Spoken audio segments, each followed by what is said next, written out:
Don't get emotional, Sergeant. You're lucky I even keep you on this team. Those words hit harder than any field drill ever had. I remember standing there in the briefing room, fluorescent lights buzzing above us, the air thick with the smell of burnt coffee. Captain Mason stood in front of everyone, tall, clean-cut, and cold. The kind of man who believed power meant volume. I kept my hands behind my back, jaw tight, trying to swallow the sting of humiliation. He didn't need to say my name. Everyone knew who he meant. I'd worked 18-hour shifts that week.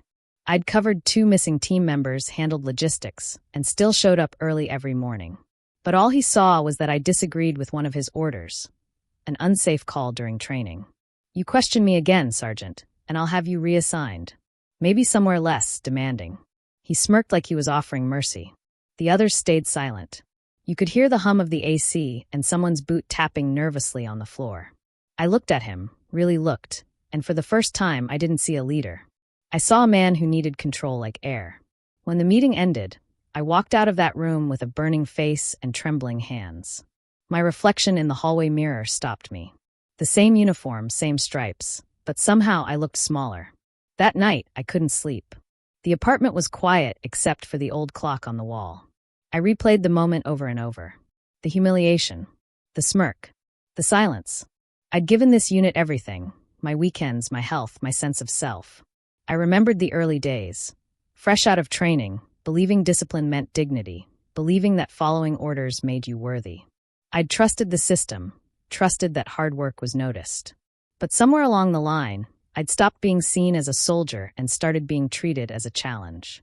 Captain Mason had always walked that thin line, compliments that sounded like commands, advice that cut too deep. The first time he called me too emotional, I laughed it off. The second time, I excused it. The third time, I started believing him.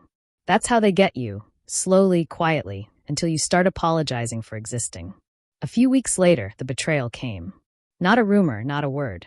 A file. He'd submitted a report, said I was uncooperative, disruptive, and lacked respect for command. My stomach dropped when I read it. My hands went numb. Everything I'd built, every mission, every commendation, suddenly buried under one man's ego. I confronted him after the meeting that day, my voice shaking but steady enough. Why would you write that? He leaned back in his chair, arms crossed. Because it's true. You need to learn your place. My place. That phrase echoed in my head long after I left the base. At home, I sat on the edge of my bed, staring at my boots. I remembered my mother's voice years ago when I told her I was joining. You'll have to be twice as strong, honey. They'll never see you the way they see them. She was right. I'd worked too hard to let one man rewrite my story. But I didn't know how to fight back, not yet. I turned off the light, laid back, and whispered to myself, this isn't over. I didn't know what was coming next, but I knew I'd stopped being afraid. The next morning, I arrived at the base before sunrise. The sky was gray, the parking lot slick from last night's rain. My boots clicked against the concrete, echoing louder than I expected. I carried my coffee like armor, trying to shield myself from the judgmental stares I imagined. I found the email waiting in my inbox. Another report, this one copied to the higher-ups. Captain Mason had added phrases like unfit for leadership roles and disruptive influence on team morale. Every word felt like a slap. My hands shook as I scrolled. I could feel my chest tighten, my heart pounding in a rhythm that didn't belong. I went to the office of Major Henderson, my mentor and someone I trusted.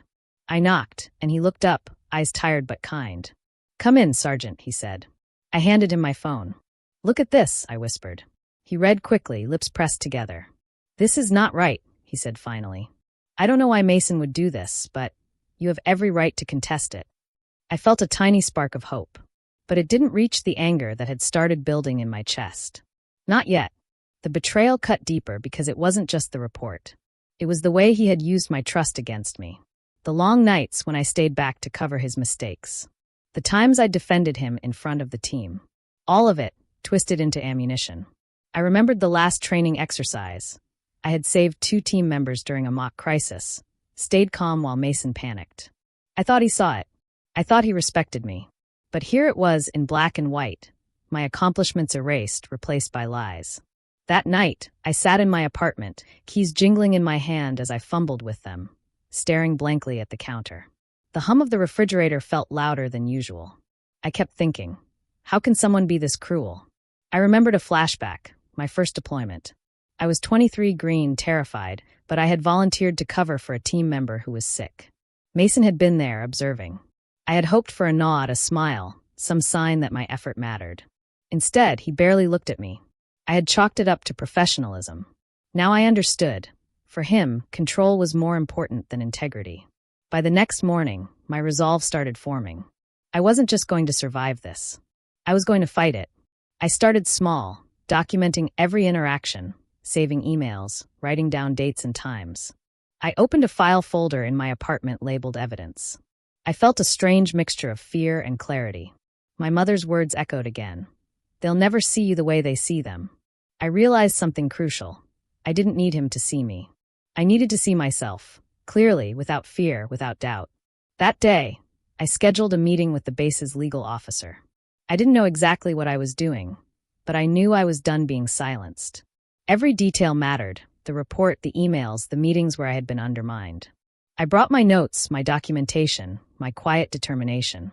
As I left the office, I clenched my phone like it was a weapon. Not to hurt anyone, but to protect myself, to stand my ground. That evening, standing in front of the mirror, I studied my reflection. The uniform fit the same. The boots were scuffed. But my eyes were no longer doubtful. They were calculating, ready. I whispered, more firmly this time. Enough. I will not let this define me. I couldn't stop thinking about the sacrifices I'd made. Sitting in my apartment that night, the city lights spilling through the blinds, I let myself remember everything. The moments I had given, the trust one had extended, the belief that loyalty meant respect. There was the first deployment, a mission that went sideways, my team trapped in a storm, and I stayed calm while others panicked. I gave up my sleeping hours, rationed my own food to make sure no one went hungry. I even lent my favorite jacket to a teammate who'd forgotten his in the field. I thought that courage, that commitment would speak for itself. But Mason had a way of twisting perception. He didn't see effort or heart. He saw only control, and anyone who challenged it was a problem. The betrayal stung more because I had trusted him. I had defended him to the higher-ups when rumors about his leadership circulated. I had encouraged teammates to follow his orders, even when I knew they were questionable, because I believed the system worked, until it didn't. And then, the memory I hated most, the time I confided in him, told him I was struggling with the endless stress. He leaned in, smiled, and said, "You're too soft. You'll never make it in this world if you feel everything so deeply." I had taken that as advice. I had tried to harden myself, to ignore the little voice that said, "This isn't right." And now, reading his report, I realized it wasn't me who had been soft. It was him who had been cruel. The flashback became fuel. I started writing everything down. Every incident, every microaggression, every moment where my dignity had been dismissed. I bought a new journal and a folder for copies of emails, reports, and screenshots. Each page I filled, each note I documented, was a brick in the foundation of my plan. By the end of the week, I had an outline. Not a revenge plan, that wasn't me, but a map to reclaim what was mine, my reputation, my voice, my self-respect. I started with the legal office. I met with Lieutenant Daniels, who specialized in workplace disputes and harassment. "You have a strong case," he said after reviewing my documents. "He crossed lines, and there's proof. But it will take strategy. We can't rush it. One misstep, and he could spin it against you." I nodded, writing down his advice. The fear I had felt at the start, of being disbelieved, of losing my career, began to fade, replaced by determination. I also started a private conversation with a few trusted colleagues. Not gossip, not complaining. Just the facts. People who had seen his behavior, who had suffered quietly. I realized I wasn't alone. His need to control wasn't hidden. It just preyed on those too afraid to speak. One night, as I sat in the dim light of my kitchen, coffee cooling beside me, I stared at my reflection in the window. City lights flickered behind me, but my face was clear. Strong. Ready. "This isn't just about me anymore," I whispered. "It's about showing them, showing myself, that I won't be controlled. Not by him. Not by anyone." For the first time, I felt a flicker of calm. Not peace, exactly, but clarity. I had been broken down. Humiliated. But now I was collecting the pieces. And this time, I would put them back together on my own terms. I slept little that night, but it was purposeful. Every plan, every note, Every recollection of betrayal was sharpening me. I wasn't just reacting anymore. I was preparing. And deep down, I knew the turning point was coming. The turning point didn't hit me like a lightning strike. It was quieter, almost invisible at first, a small moment that suddenly made everything else impossible to ignore. I was walking back from the base gym, the early morning air crisp against my skin. My phone buzzed, another message from Captain Mason, this time more passive-aggressive than usual. Hope you're not letting your personal feelings affect the team. Efficiency matters more than emotions. Normally, I would have swallowed it, waited for a meeting, felt small. But this time, something snapped.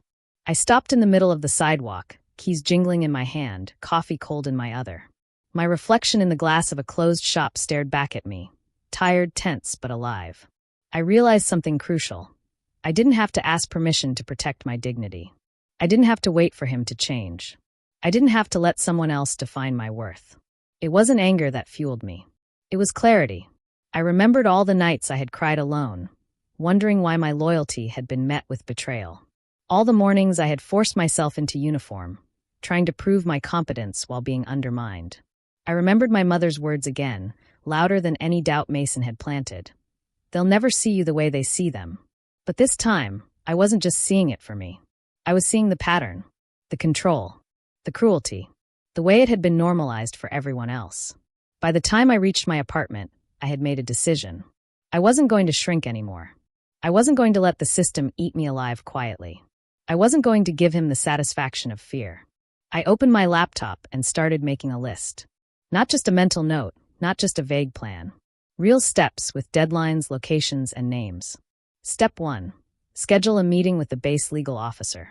Step 2. Collect all documentation, emails, reports, witness statements.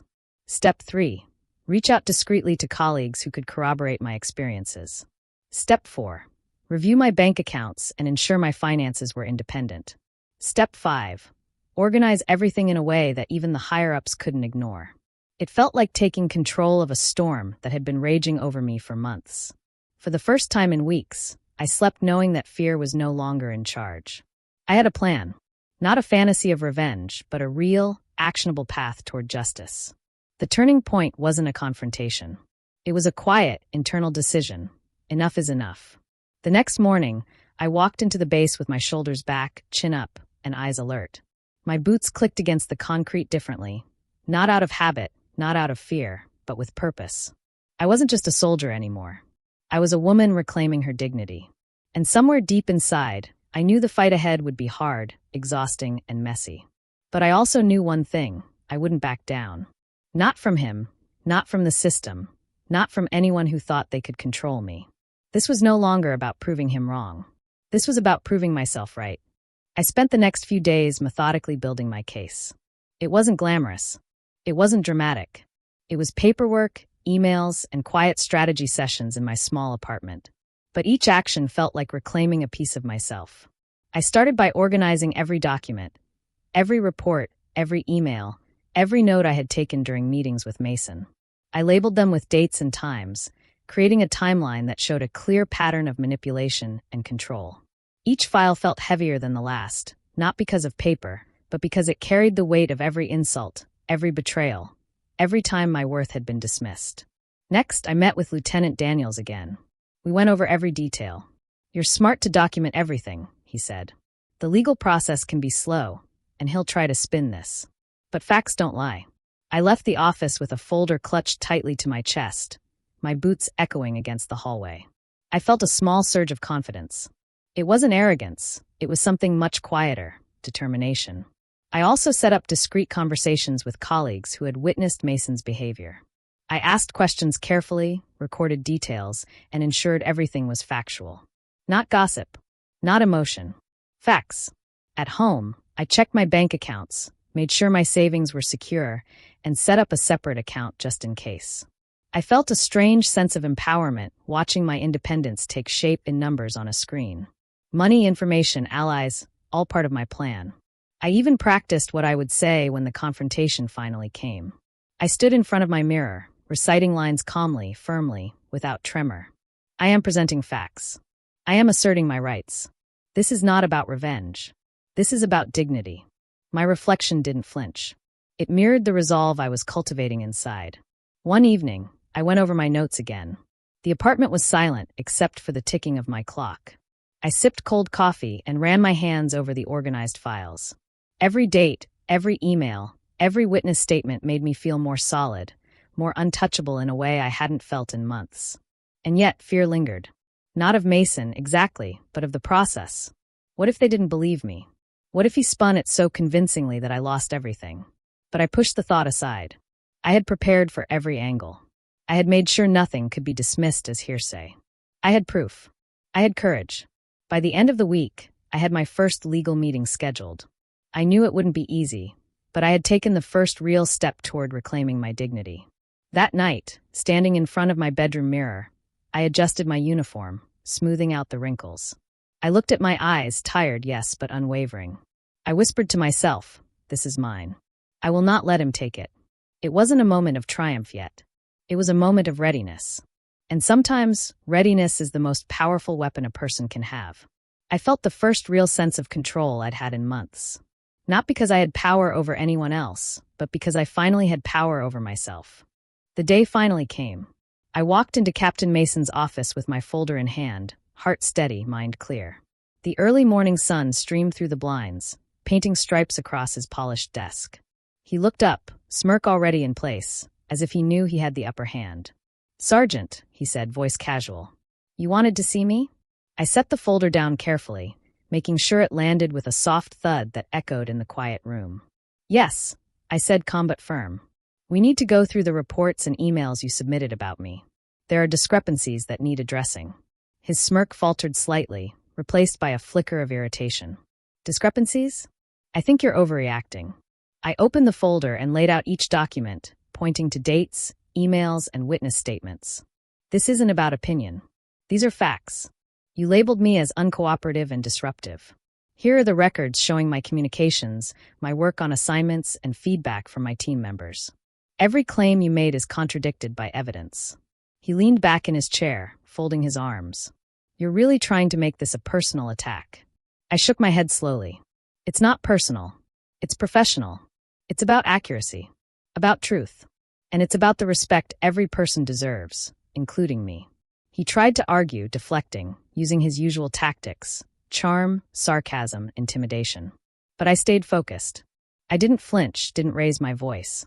Each attempt he made to twist the story was met with clear facts, calm statements, and unshakable resolve. "You see," I said quietly, "this isn't about you being in charge.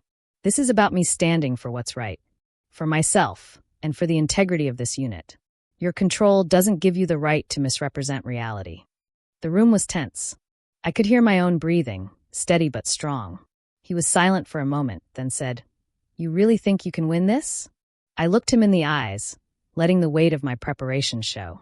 "I'm not here to win. I'm here to ensure the truth is recognized. I'm here to reclaim my dignity. That is not negotiable." He stared at me a long time, searching for weakness. There wasn't any. For the first time, I realized it wasn't just about me confronting him. It was about every person who had ever been silenced by someone like him.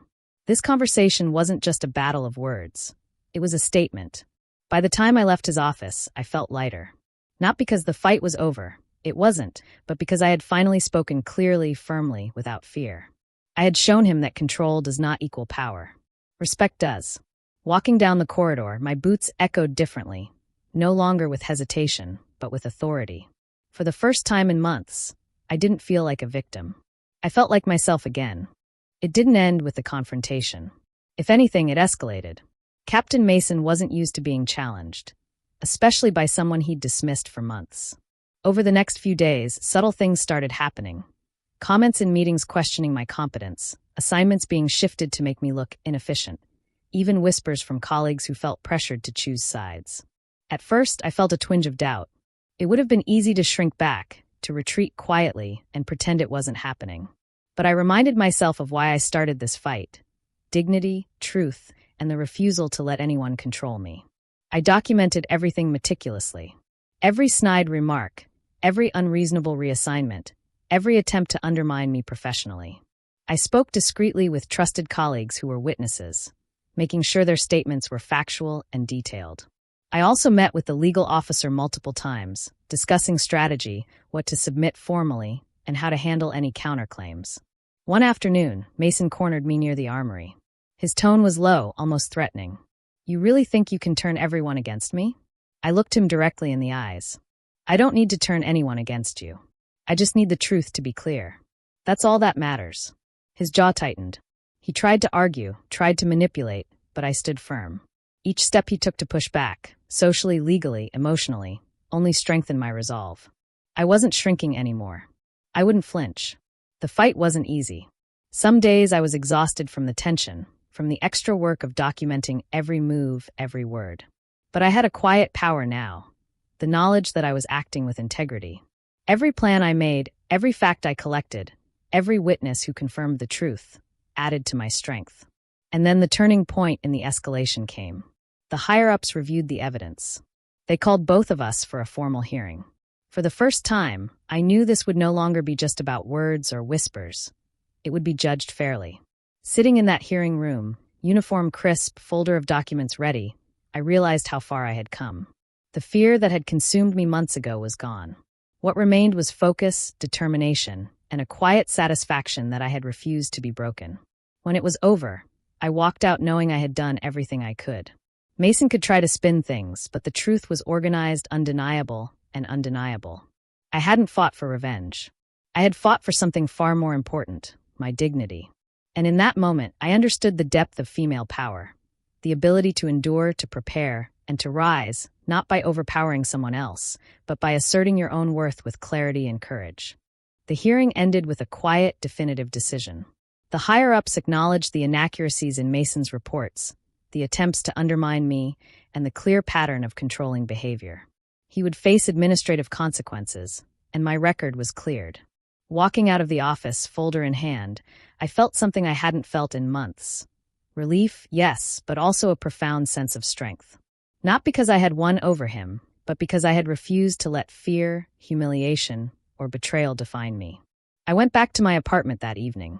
The city lights flickered softly through the blinds. I set my folder on the counter, sat down, and stared at my reflection in the mirror. My uniform was folded neatly, my boots polished, but I didn't care about appearances anymore. My eyes told the story, the months of struggle, the moments of doubt, the nights I questioned myself. And now, the undeniable truth of resilience. I thought about the early days, the first time Mason dismissed me, the moment his betrayal cut the deepest. I thought about the long nights of planning, documenting, and strategizing. And I realized something essential. The fight had never been about him. It had been about me reclaiming my voice, my dignity, and my life. I closed my eyes and whispered softly. Sometimes you have to lose everything to realize how strong you really are. But this time, it wasn't just a reflection, it was a truth I lived. I felt a quiet smile on my face. I had faced control, humiliation, and betrayal, and emerged with something no one could take: my self-respect, my courage, my dignity. The uniform still fits, the boots still shine, but now they carry a different weight. They carry experience, strength, and proof that I can stand up, even when the odds are stacked against me. And as I sit here reflecting, I ask myself, and I ask you, if you were in my place, what would you have done? Write it in the comments.